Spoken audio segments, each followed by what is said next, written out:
Hey everyone, this is Edison Guzman with Adria Gross of MetWise Insurance Advocacy. How are you, Adria? I am doing great, Edison. I hope it's the same for you. Oh yes, absolutely is. There are so many different things happening. We're under a whole new administration. A lot of things are going to change. There are going to be a lot of topics that I want to talk about in the future.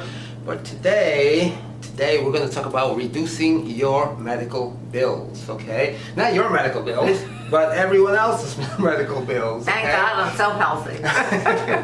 Well, we all have medical bills, but one of the things I don't want to touch on is this. This is, I don't know if you're all aware, but Adria has written several books, and this is probably your first one or second one, right? That was the second one. Okay, so this book right here, I'm going to take, I was going through it again, okay? Because this is one of these things that you buy and then you reference over and over again, right?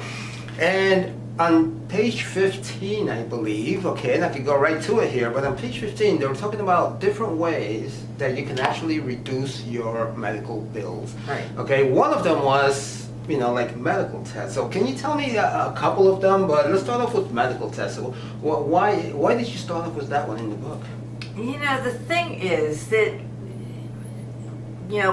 doctors protect themselves because now they're going to send you in for all these medical tests. But the question is, do you really need all those medical tests? Sometimes you might not. You have to really think about it and discuss it with the doctor. And sometimes if they're asking for all these medical tests, it might not be a bad idea to even get a second opinion on that. Okay, so pretty much if I go to the doctor, I can't just accept everything that they tell me and say, oh, you need 13 different tests. You can actually say, why do I need the test? Right, so a lot of times the reason why they want you to do these tests, they might be getting a percentage of the people who are providing those services. Sometimes they own, a lot of doctors own lab companies or other testing companies. So you really need to ask, do I really need this test? Is this test really required? Like every time, and I've discussed this, every time you go into a hospital, they do a chest x-ray on you. Do you really need that chest x-ray? I mean, these are things that I'm concerned about. I've spoken one time about when you're wearing that bracelet and the ka-ching, ka-ching. Yes, the barcode that's on there. I'm trying to scan it. You can just hear that. That is so interesting. So, okay, a doctor says you have to have this test done, but what happens if they say you should have this test done, but you don't do it?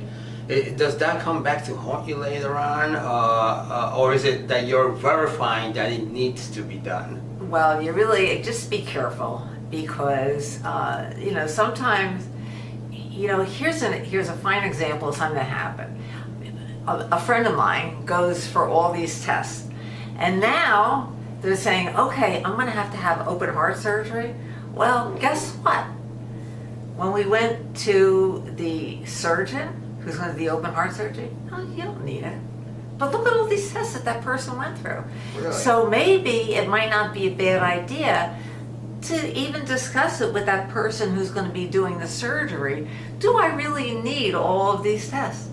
Because one of the things that can happen, and correct me if I'm wrong, but if the insurance company feels that those tests were not necessary, could they then decline those? They might. That's why it's very important that before you have those tests, make sure you call the insurance company and say, am I going to be covered for this?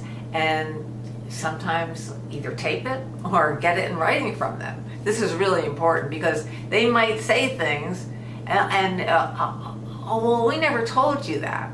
I've had cases where people have taped and we've played it back and then, what are they going to do?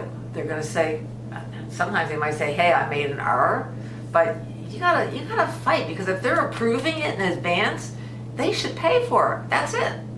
Yes, absolutely. Now, the person that approves it, is that usually the insurance company? Is that a medical provider? Is that a company that is in charge of that? Or is it the doctor that approves it? Well, it's usually the doctor. Listen, the doctors have gotten pre-authorizations approved, and then you go ahead and you do it. but then the insurance company might turn, and it's even on their letters, even though we're approving this, we still might not cover you in the future. I've seen that, yes. Yeah. But you still have to sign away, though. You still have to. Well, that's another thing. Like when I go in, like, you know, they say that this might not be covered. Well, when I've been in situations myself where they're saying, okay, now you got to pay for it. Well, they might be billing me more than what the normal payment is for that procedure. So you can call me up and say, hey, Adria, you know, how much should I really be paying on this? I mean, it happened to me personally, and I lowered that bill for myself. You are your own best client. That's right.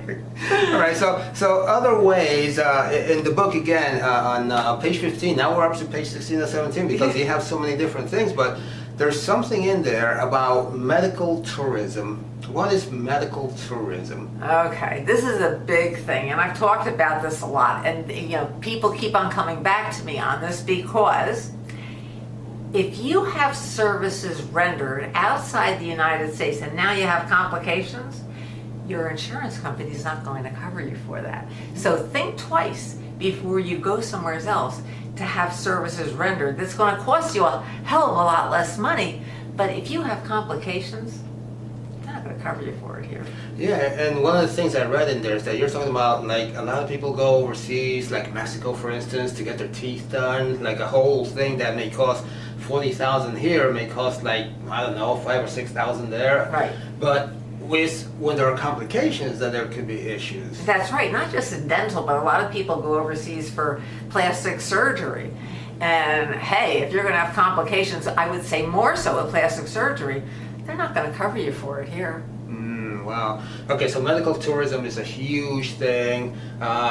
People are going overseas every time. What are some things that you might tell them to do? Either don't do it at all, or if you're gonna do it, this is what you should do. You better think twice, because if you have complications, you're going to wind up going back to that provider who's overseas rather than having coverage here, because they're not going to pay for it.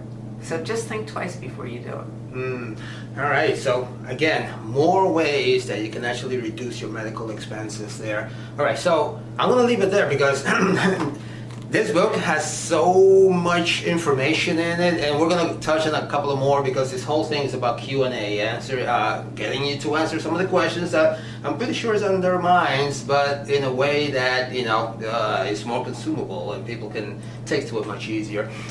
So if anyone needs to get in contact with you to ask you any of the things, you know, ask you a couple of questions, what's the best way for them to reach you? Call me at 845-978-9493. Again, 845-978-9493. I'm here to help you. Thank you. Okay, great. Well, another great interview. Okay, we're going to have a lot more. So, and if anyone hasn't picked it up, just go to Amazon and you can get the book. And it's almost like looking into her psyche right here, okay? It's good stuff.